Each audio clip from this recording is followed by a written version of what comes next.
March மாதம் 18ஆம் தேதி அதிகாலை 2:10 இப்பொழுது நேரம். நேற்று சர்வதேச ரீதியில மிக முக்கியமாக பார்க்கப்பட்ட 2, 3 முக்கியமான விஷயங்கள் இருக்கு. அதுல ஈரானிய புரட்சிகர படையினுடைய தளபதி அமெரிக்க மற்றும் இஸ்ரேல் நடத்திய வான் தாக்குதலில் உயிரிழந்ததாக அறிவிக்கப்பட்டிருந்தது. கடந்த மணித்தியாலத்துல ஈரான் அதனை உறுதி செஞ்சிருக்காங்க.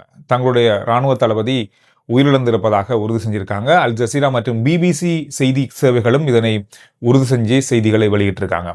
இவர் மிக முக்கியமான ஒரு தளபதியாக இருந்திருக்கிறார் ஈரானிய புரட்சிகர படைக்கு. அது மட்டுமில்லாமல் நாட்டினுடைய பாதுகாப்பையும் மேற்பார்வை செய்த ஒரு மிக முக்கியமான ஒருவராக கருதப்படுகிறது. கடந்த 6 வருடங்களாக இராணுவ தலைமை பதவியை வகித்து வந்த சுலைமானி விமான தாக்குதல் காரணமாக உயிரிழந்திருப்பதாக ஈரானிய ஊடக செய்திகள் இப்பொழுது செய்திகளை வெளியிட்டிருக்காங்க. அவருடைய இறுதி அஞ்சலி வருகின்ற வியாழக்கிழமை இடம்பெறும் என்றதையும் அவங்களுடைய ஊடகங்கள் செய்தி வெளியிட்டிருக்கிறது. இந்த இழப்பானது ஈரானிய படையினுடைய ஒரு மிக முக்கியமான இழப்பாக கருதப்படுகிறது. அவங்களுடைய உச்ச தலைவர் உயிரிழந்ததுக்கு பிறகு இழக்கப்பட்ட மிக முக்கியமான ஒரு இழப்பாக இது பார்க்கப்படுகிறது. இன்றைய நாளில் ஒரு அசாதாரண தாக்குதல் நடத்தப்பட்டதாக ஈரான் மிகப்பெரிய அளவான ஒரு குற்றச்சாட்டை முன்வைக்கிறாங்க.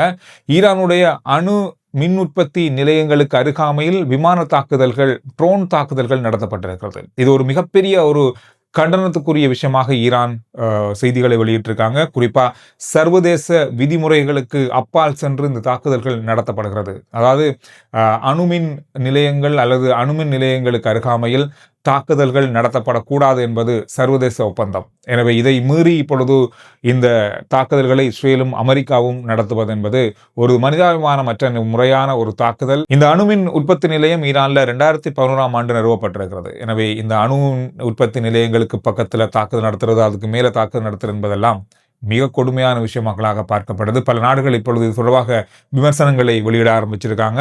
குறிப்பா இது மத்திய கிழக்குக்கு மட்டுமில்லை, உலகத்துக்கு மிகப்பெரிய அளவான பாதிப்புகளை ஏற்படுத்தக்கூடிய ஒரு அசாதாரணமான தாக்குதலாக இது கருதப்படுகிறது.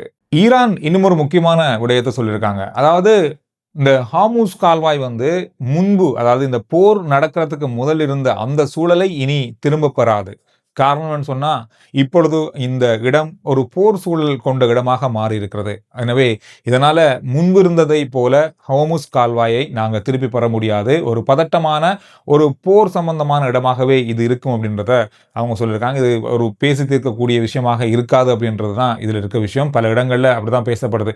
இதுதான் மிக முக்கியமான ஒரு போர்க்களமாக இனி இருக்க போகுது என்றதுல ஈரான் உறுதியாக இருக்காங்க. இதை மீட்டெடுக்கிறது அப்படின்றது ஒரு கஷ்டமான விஷயமாக இருக்கும். ஒரு அளவுக்கு பேச்சுவார்த்தை மூலமாக தான் இதை மீட்டெடுக்கலாம் ஒழிய ஒரு யுத்தத்தின் காரணமாக இதை மீட்டெடுப்பது என்பது அவ்வளவு இலகுவான காரியம் இல்லை அப்படின்றது தான் இப்ப பலருடைய கருத்தாக இருக்கு. ஆனால் அமெரிக்க ஜனாதிபதி டொனால்ட் ட்ரம்ப் அவர்கள் என்ன சொல்லியிருக்காருன்னு சொன்னா, இந்த ஹோர்முஸ் கால்வாயினுடைய பயணங்கள், அதனுடைய தன்மை மிக விரைவில் சீர் செய்யப்படும், பழைய நிலைமைக்கு திரும்பும், மிகப்பெரிய அளவில் உயர்ந்து கொண்டு செல்கின்ற இந்த எரிபொருளுடைய விலைகள் கற்கள் மாதிரி கீழே விழும் அப்படின்ற மாதிரி சொல்லியிருக்காரு. இது எந்த அளவுக்கு சாத்தியமாக போகும்னு தெரியல. இந்த போர் மிக விரைவில் முடிவுக்குள் வரும் என்றும் சொல்லியிருக்காரு.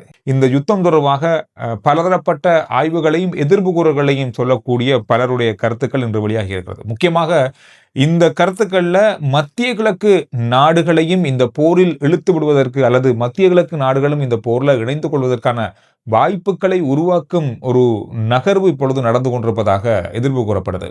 குறிப்பாக அமெரிக்க ஜனாதிபதி டொனால்ட் ட்ரம்ப் அவர்கள் தன்னோடு இப்பொழுது மத்திய கிழக்கு நாடுகள் இந்த போருக்கு மிகப்பெரிய அளவான உறுதுணையை வழங்கி கொண்டிருப்பதாக குறிப்பிட்டிருந்தார். தெரிஞ்சோ தெரியாமலோ அவருடைய வார்த்தைகள் இன்று வந்திருக்கிறது. அதற்கு பிறகு நேட்டோ நாடுகளை மிகப்பெரிய அளவில் கண்டிச்சிருக்காரு. காரணம் என்ன சொன்னா, அவங்களுடைய உதவிகளை அவர் கேட்டிருந்தார். ஆனால் அவங்க யாருமே பெரிய அளவாக அமெரிக்காவுடைய கோரிக்கைக்கு உதவலை.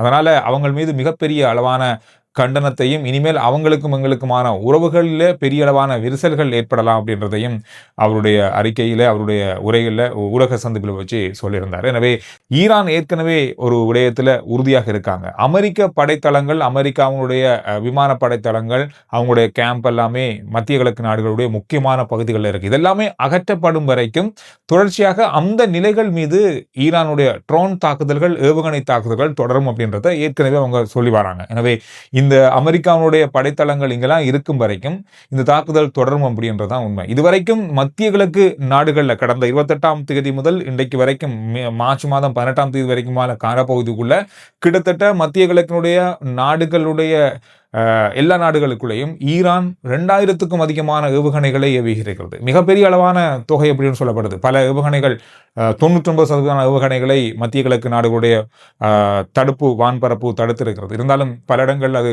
தவறி விழுந்திருக்கிறது, விழுந்து வெடிச்சிருக்கிறது. இந்த மாதிரியான பல விஷயங்கள் இருக்கு. இது தொடர்ச்சியாக இந்த நிலைமை இருக்குமாக இருந்தால் மத்திய கிழக்கினுடைய இயல்பு நிலைமை முழுமையாக பாதிக்கப்படும். இதனால மத்திய கிழக்கு நாடுகளும் இதோடு சேர்ந்து செல்ல வேண்டிய நிலை ஏற்பட்டால் பல பொருளாதார சிக்கல்களை உலகத்துக்கு ஏற்படுத்தும் அப்படின்ற அச்ச நிலை இப்பொழுது ஏற்பட்டிருக்கிறது. இதனால பல நாடுகள் இந்த யுத்தத்தை முடிவுக்குள் கொண்டு வருவதற்கு, விரைந்து முடிவுக்குள் கொண்டு வருவதற்கான பேச்சுவார்த்தைகளையும் அமெரிக்கா மீதான அழுத்தத்தையும் இப்பொழுது பிரயோகிக்க ஆரம்பிச்சிருக்காங்க. மத்திய கிழக்கும் இப்பொழுது அதன் முயற்சியில் இருப்பதாக சொல்லப்படுது. இது தொடர்பாக மத்திய கிழக்கு எடுக்கின்ற நடவடிக்கைகள் வரும் நாட்களில் கொஞ்சம் அதிகமாக இருக்கும். இந்த போரை முடிந்த அளவு நிறுத்துவதற்காக அல்லது ஒரு பேச்சுவார்த்தை மூலமான ஒப்பந்தத்துக்கு வருவதற்கான வாய்ப்புகள் இருப்பதை ஏற்படுத்துவதற்கு மத்திய கிழக்கு நாடுகள் இப்பொழுது முயற்சி செய்து கொண்டிருப்பதாக சொல்லப்படுது. கியூபா நாடு இப்பொழுது மிகப்பெரிய அளவான எரிபொருள் தட்டுப்பாட்டை சந்தித்துக் கொண்டிருக்கிறது. அங்கு கியூபாவில் கிட்டத்தட்ட 10 மில்லியன் 1 கோடிக்கும் அதிகமான மக்கள் மின்சாரம் இல்லாமல் இப்பொழுது கடந்த 2 நாட்களாக இருப்பதாக சொல்றாங்க. என்னடா அங்கு எரிபொருள் மிகப்பெரிய அளவான தட்டுப்பாடு ஏற்பட்டிருக்கிறது. குறிப்பா கியூபா நாடு பெரிய அளவான பொருளாதார தடைக்கு உட்பட்ட நாடு. அமெரிக்காவால் மிகப்பெரிய பொருளாதார தடை விதிக்கப்பட்ட நாடு. மிக மிக கஷ்டப்பட்ட ஒரு நாடுகளில் கியூபாவும் ஒன்றுன்னு சொல்லலாம். அந்த அளவுக்கு மிக கடுமையான பாதிப்புகளை சந்தித்துக் கொண்டிருக்கிற ஒரு நாட்டின் மிக முக்கியமான நாடுகளில் ஒன்றாக இருக்கிறது கியூபா. இது 2 நாட்களுக்கு தொடர்பாக இருந்தால் இன்னும் 5 மில்லியன், கிட்டத்தட்ட இன்னும் ஒரு 50 லட்சம் பேருக்கான மின்சாரம் துண்டிக்கப்பட வாய்ப்புகள் இருப்பதாக சொல்றாங்க. இந்த எரிபொருள் பிரச்சனை இலங்கைக்கு மட்டுமில்ல, நம்மளுடைய ஆசிய நாடுகளுக்கு மட்டுமல்ல, சீனாவும் இப்பொழுது ஒரு பெரிய சிக்கலை சந்திக்கக்கூடிய வாய்ப்பு இருப்பதாக எதிர்ப்பு கூறப்படுது. இதனால உடனடியாக ரஷ்யாவோடு சேர்ந்து அல்லது ரஷ்யாவோடு ஒரு பேச்சுவார்த்தையை நடத்தி அங்கிருந்து எரிபொருட்களை கொள்வனவு செய்வதற்கான நடவடிக்கைகளை இப்பொழுது சீனா ஆரம்பித்திருக்கிறது. நேற்று ஒரு சம்பவம் நடந்திருக்கிறது. பாகிஸ்தான் காபூல் நகரத்தின் மீது தாக்குதல் நடத்தியிருக்காங்க. இதுல மிக முக்கியமான ஒரு இடத்தை தாக்கி இருப்பதாக, குறிப்பாக இந்த தாக்குதல் காரணமாக 400 பேர் உயிரிழந்திருப்பதாக சொல்லப்பட்டிருக்கிறது.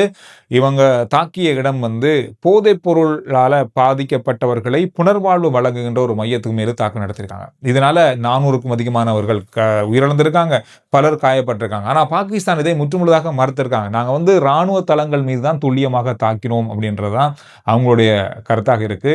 ஆனால் இந்த இடத்துல தாக்கப்பட்டு 400 பேர் உயிரிழந்திருப்பது பெரிய ஒரு வருத்தத்துக்குரிய விஷயமாக மாறியிருந்தது நேற்றைய நாள்ல. அதோட இலங்கையில மிக முக்கியமாக ஜனாதிபதி அன்றகுமார் திசாநாயக்க அவர்கள் ஒரு ஊடக சந்திப்பையும் நிகழ்த்தியிருந்தார் நேற்று. கடந்த வீடியோவில் அது தொடர்பான முழுமையான தரவுகளை தந்து அதிலிருந்து விடப்பட்ட மிக முக்கியமான விஷயங்கள், அதாவது எரிபொருள் தட்டுப்பாடு நம்ம நாட்டில் இருக்காது. இப்போதைக்கு நம்மளால முடிஞ்ச அளவு எரிபொருள்களை நாங்கள் கொண்டு வந்திருக்கோம். இன்றைய நாளிலையும் ஹாங்காங்குக்கு சொந்தமான ஒரு எரிபொருள் கப்பல் ஒன்று நாட்டுக்குள்ள வந்திருக்கிறது. ஏற்கனவே ஆர்டர் செய்யப்பட்ட எரிபொருள் கப்பல்கள் தாமதமாகலாம், ஆனாலும் எரிபொருள் தட்டுப்பாடு இப்போதைக்கு இல்லை அப்படின்னு சொல்லியிருக்காரு. அதோடு மட்டுமில்லாமல் மின்சார துண்டிப்பு தொடர்பாக நேற்று பெரிய அளவாக பேசப்பட்டது, பெரிய அளவான அச்சத்துக்குள்ளான ஒரு விஷயமாக இருந்தது. ஆனால் எந்த வகையிலும் மின்சார துண்டிப்பு இருக்காது அப்படின்றதையும் உறுதி செஞ்சிருக்காரு. அதோடு இந்த எலக்ட்ரிக் வாகனங்களை சார்ஜ் பண்றவங்க பகல்ல சார்ஜ் பண்ணுங்க, இரவு நேரத்தில் பண்ணாம பகல்ல பண்ணுங்க. ஏன்னா இரவு நேரத்தில் அதிக அளவான மின்சார பாவனை உள்ள நேரம், பகல் ஒரு குறைவா இருக்கும். அந்த நேரத்தில் உங்களுடைய மின்சார கார்களை சார்ஜ் செய்து கொள்ளுங்கள் அப்படின்றதையும் அவர் குறிப்பிட்டிருந்தார். எனவே இந்த மாதிரி முக்கியமான விஷயங்கள் நேற்று நாள் அவருடைய ஊடக சந்திப்பில் இருந்தது. எனவே இந்த விஷயங்கள் தான் கடந்த மணித்தியாலங்களில் பார்க்கப்பட்ட மிக முக்கியமான செய்திகள். ஆர்ஜே சந்துரு ரிப்போர்ட் வாட்ஸ்அப் சேனலுடைய லிங்க் முதல் கமெண்ட்ஸ்லையும் டிஸ்கிரிப்ஷன்லையும் இருக்கு, ஃபாலோ பண்ணுங்க. அடுத்த வீடியோவில் நான் உங்களை சந்திக்கிறேன்.